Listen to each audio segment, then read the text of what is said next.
Assalamualaikum warahmatullahi wabarakatuh. Perkenalkan, nama saya Bagus Aditya Wasadi dengan NIM 2008 10 30 1180 dari kelas Perekonomian Indonesia kelas G dengan dosen pengampu Ibu Ciplis Gema Koria. Di sini saya akan membahas mengenai revolusi industri 4.0 dalam industri tekstil.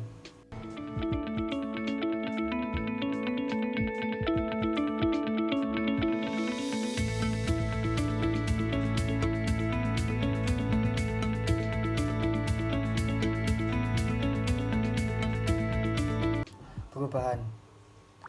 Inilah mungkin kata kunci yang paling mendasar dalam menyikapi kemajuan ilmu pengetahuan dan teknologi, khususnya dalam bidang industri. Perubahan tidak hanya mencakup pada bidang industri saja, namun seluruh aspek kehidupan manusia menuju keseimbangan yang dinamis.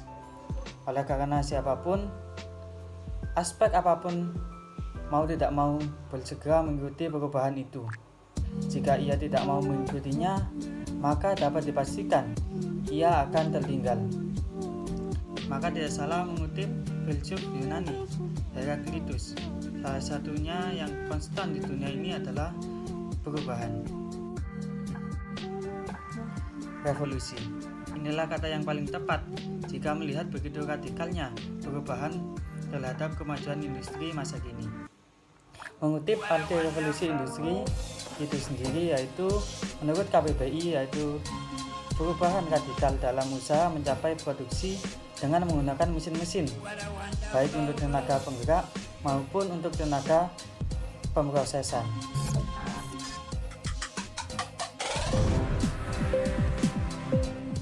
Hadirnya otomasi dan kecerdasan buatan di industri tentu memberikan potensi besar untuk melipat gandakan produktivitas tenaga kerja. Berbagai perusahaan besar dunia bahkan telah menggunakan robot dan kecerdasan buatan sebagai pekerja di lini produksinya. Lalu, apa yang dimaksud dengan revolusi industri 4.0 itu? Saat ini booming apa yang disebut dengan revolusi industri 4.0. Hampir di banyak seminar itu lembaga pendidikan maupun industri memberikan porsi topik pembahasan mengenai revolusi industri 4.0 yang begitu menakjubkan isinya, dengan menghadirkan pelaku, pakar, pendidik yang ahli di dalam bidangnya untuk memberikan pertukaran pengetahuan dan informasi. Lalu, apa sih arti dari revolusi industri 4.0 itu? Konsep revolusi industri 4.0 ini merupakan konsep yang pertama kali diperkenalkan oleh Profesor Klaus Schwab. Beliau merupakan ekonom dan teknisi yang terkenal asal Jerman, sekaligus penggagas, pendiri, dan ketua eksekutif World Economic Forum, yang melalui bukunya The Fourth Industrial Revolution menyatakan bahwa revolusi industri 4.0 secara fundamental dapat mengubah cara hidup kita, bekerja, dan berhubungan satu dengan yang lainnya. Kecepatan, efisiensi, dan kualitas produksi adalah berbeda dari revolusi industri sebelumnya. Dalam video ini saya akan membahas beberapa subbab. Yang pertama yaitu fenomena. Ini berisi kejadian-kejadian yang menyangkut revolusi industri 4.0 dalam bidang tekstil. Yang kedua yaitu data, berisi data perkembangan dari industri tekstil dalam menghadapi revolusi industri 4.0. Yang ketiga yaitu teori. Ini berisi teori yang berhubungan dengan revolusi industri 4.0. Dan yang keempat yaitu kebijakan, berisi kebijakan yang dapat dilakukan pemerintah dalam menyikapi revolusi industri 4.0. Dan yang terakhir yaitu kesimpulan. Booming ketersediaan tenaga kerja yang bersamaan dengan era revolusi industri 4 akan menjadi ancaman nyata bagi low skill workers atau profesi dengan jenis pekerjaan yang repetitif, karena dapat dengan mudahnya tergantikan oleh mesin, robot, dan kecerdasan buatan.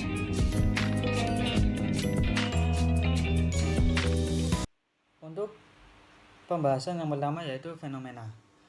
Adanya revolusi industri 4.0 bisa mengancam buruh. Ketika dunia kerja bersentuhan dengan revolusi industri 4.0, maka mau tidak mau, seorang buruh harus berhadapan dengan teknologi digitalisasi, robotisasi, dan otomatisasi. Segala alat produksi, mesin-mesin lama tentu akan diganti dengan mesin modern. Lalu apa dampaknya? Ketika mesin-mesin canggih nanti akan hadir di perusahaan tekstil, pasti ada dampaknya. Di satu sisi, pengusaha akan diuntungkan dengan kehadiran mesin yang modern dalam perusahaannya karena bisa menghemat waktu dan biaya operasional produksi. Namun, di sisi lain, sudah pasti nantinya akan berdampak pada kebijakan pengurangan tenaga kerja. Sebab, kehebatan mesin yang berbasiskan teknologi digitalisasi, robotisasi, dan otomatisasi mampu menggantikan tenaga manusia dalam perusahaan. Tak heran, transisi era revolusi industri 4.0 ini telah banyak menumbalkan perusahaan yang tutup dan terjadi pemutusan hubungan kerja atau PHK besar-besaran di berbagai sektor usaha. Bahkan negara Jepang yang dikenal dengan teknologinya yang sangat pesat juga terkena dampaknya terhadap perusahaan dan buruh dengan kehadiran revolusi industrial 4.0 ini.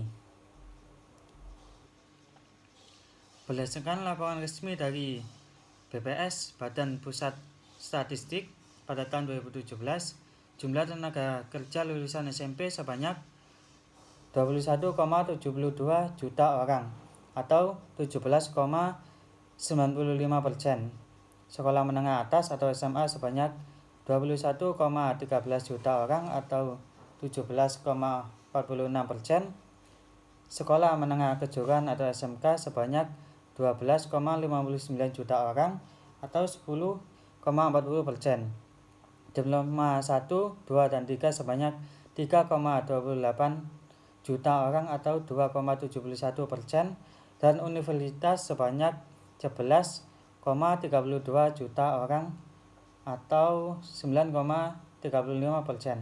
Nah, mayoritas buruh yang bekerja di perusahaan tekstil selama ini rata-rata lulusan tingkat SMU atau SMK dan SD, sehingga ancaman masuknya teknologi revolusi industri 4.0 ini ke perusahaan tekstil benar-benar mengancam pengurangan tenaga kerja. Ada fenomena selanjutnya, yaitu implementasi revolusi industri 4.0 ini baru dilakukan di lingkup manajemen perusahaan dan belum sampai pada proses produksi. Asosiasi Perstekstilan Indonesia atau API menyebut pelaku industri tekstil tanah air saat ini sudah mengimplementasikan revolusi industri 4.0. Namun, implementasi tersebut sebagian besar baru dilakukan di lingkup manajemen perusahaan saja atau belum sampai pada proses produksinya. Prakteknya lebih banyak ke manajemen yang istilahnya sudah pakai sistem application and product atau SAP, sehingga buyer sudah bisa mengetahui barang yang diproduksi di mana, proses sudah sampai mana, sudah seberapa besar, bisa diproduksi kapan selesainya. Sistem tersebut kata-kata sudah diimplementasikan oleh perusahaan yang berorientasi ekspor, karena pembeli dari luar negeri kata-kata menginginkan implementasi SAP sebagai standar teknis yang harus dipenuhi. Tanpa adanya implementasi SAP itu, tentu industri tekstil tanah air akan sulit bersaing dengan industri tekstil di negara berkembang lainnya. Saat ini, industri tekstil Indonesia harus menghadapi sejumlah pesaing berat seperti Cina dan Vietnam untuk kawasan regional Asia Tenggara. Posisi Indonesia terhadap pasar tekstil global hingga saat ini baru sebesar 2% saja. Ini jauh lebih kecil dibandingkan Cina yang menempati posisi pertama, yaitu sebesar 30%. Industri tekstil merupakan penyumbang devisa ekspor terbesar ketiga bagi Indonesia. Industri ini pada tahun 2017 menyumbangkan devisa ekspor sebesar 2,54 miliar dolar Amerika Serikat. Kontribusi ini berada di peringkat ketiga setelah produk sawit sebesar 22,9 dolar AS miliar dan sektor pariwisata sebesar 20 miliar dolar Amerika Serikat. Terkait dengan investasi industri tekstil tanah air menghadapi revolusi industri 4.0, itu semua kembali ke masing-masing perusahaan dengan kebutuhan yang berbeda-beda. Artinya masing-masing perusahaan biasanya tergantung kondisi pengupahan di daerahnya setempat. Misalnya di Karawang, Jawa Barat, perusahaan investasi besar-besaran di fasilitas atau mesin produksinya. Tapi kalau Jawa Tengah, ya lebih memilih menggunakan tenaga kerja saja daripada investasi mesin yang harganya itu bisa dibilang cukup mahal. Penerapan teknologi untuk menghadapi revolusi 4.0 di industri tekstil tanah air kata-kata dilakukan perusahaan secara mandiri, artinya masing-masing perusahaan melakukan riset internal tanpa melibatkan pihak ketiga atau penyedia jasa atau provider teknologi. Ketika menyinggung mengenai pengurangan tenaga kerja akibat implementasi revolusi 4.0, hal itu kembali kepada kapasitas produksi masing-masing perusahaan. Apabila dengan implementasi tersebut kapasitas produksi ikut meningkat, maka pengurangan tenaga kerja kemungkinan tidak akan terjadi. Dan tidak menutup kemungkinan pula perusahaan akan melakukan penambahan tenaga kerja apabila permintaan meningkat setelah adanya implementasi revolusi industri 4.0. Tapi jika produksinya itu tidak meningkat, bisa dimungkinkan pengurangan tenaga kerja akan terjadi. Dan yang selanjutnya yaitu data. Dari Kementerian Perindustrian bisa dilihat bahwa industri tekstil dan pakaian jadi menempati peringkat ketiga dalam pertumbuhan ekonomi, yaitu sebesar 3,76% dan berkontribusi sebesar 1,11% terhadap PDB Indonesia pada tahun 2017. Sehingga hal ini menjadikan industri tekstil menjadi industri prioritas menuju industri 4.0 bagi Indonesia. Lalu ada lagi data mengenai pertumbuhan industri tekstil dari tahun ke tahun. Bisa dilihat pada tahun 2016 industri tekstil itu mengalami minus, yaitu minus 0,09% dalam pertumbuhannya. Namun hal itu bisa bangkit dan bisa meningkat pada tahun setelahnya, yaitu 2017 sebesar 3,83%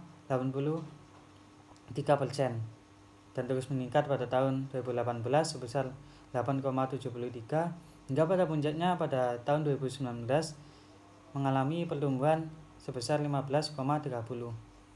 Namun dengan adanya virus COVID-19 ini membuat industri tekstil mengalami penurunan, yaitu pada triwulan pertama ini industri tekstil mengalami pertumbuhan hanya sebesar 0,48 dan pada triwulan kedua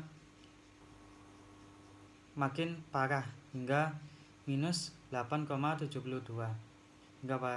tapi pada triwulan ketiga pada tahun 2020 bisa bangkit dan mengalami pertumbuhan sebesar 2,97%.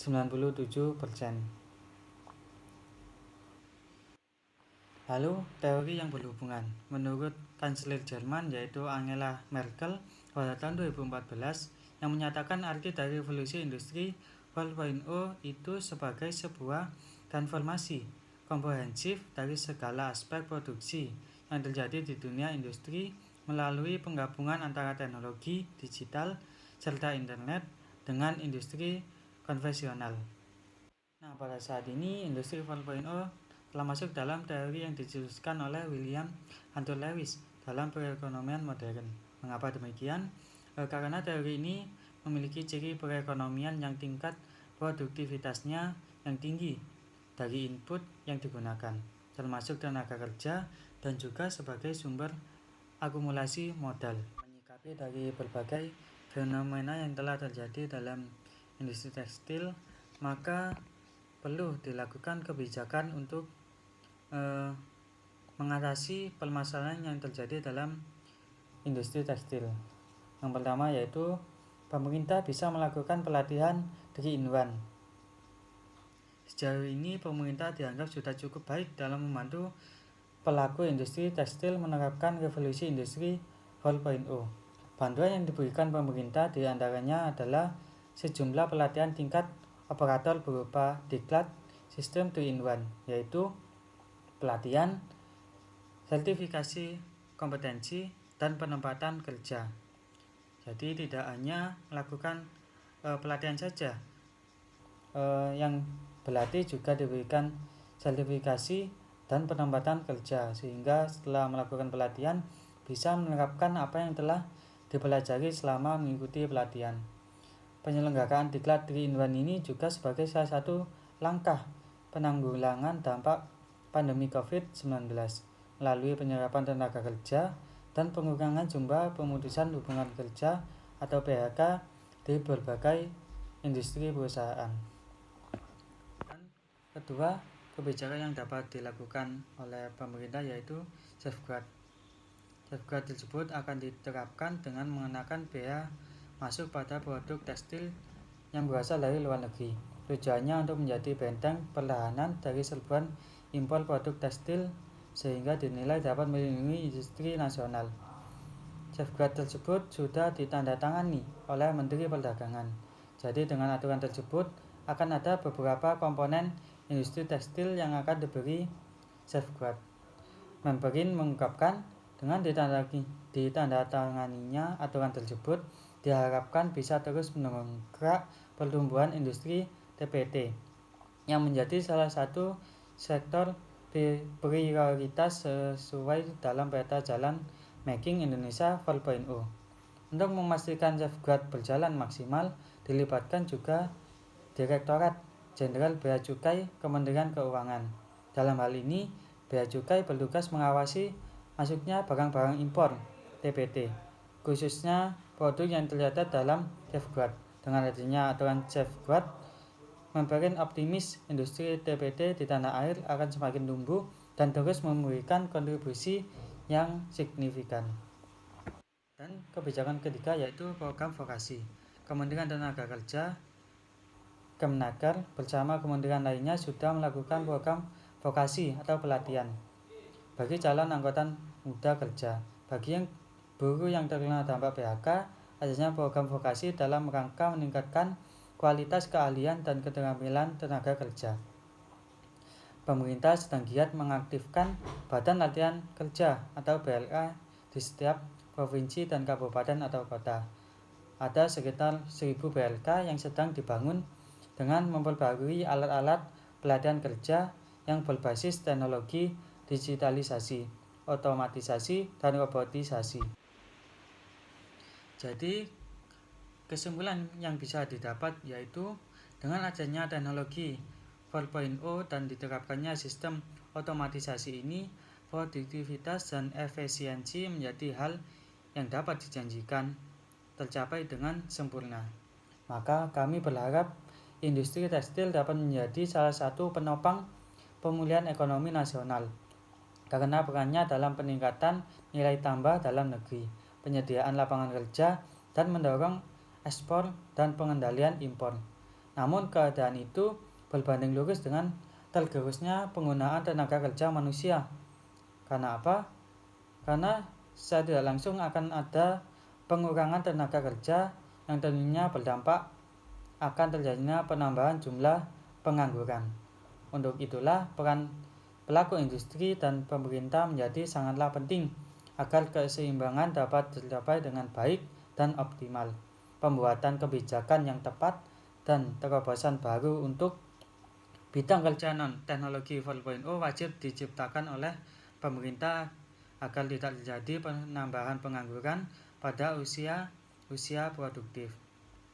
Mengutip apa yang disampaikan oleh Klaus Schwab, pemprakarsa teknologi 4.0, yang menyatakan bahwa teknologi ini akan berdampak buruk terhadap pemerintah yang gagap dan tidak mampu memanfaatkan perkembangan teknologi yang melaju dengan cepat.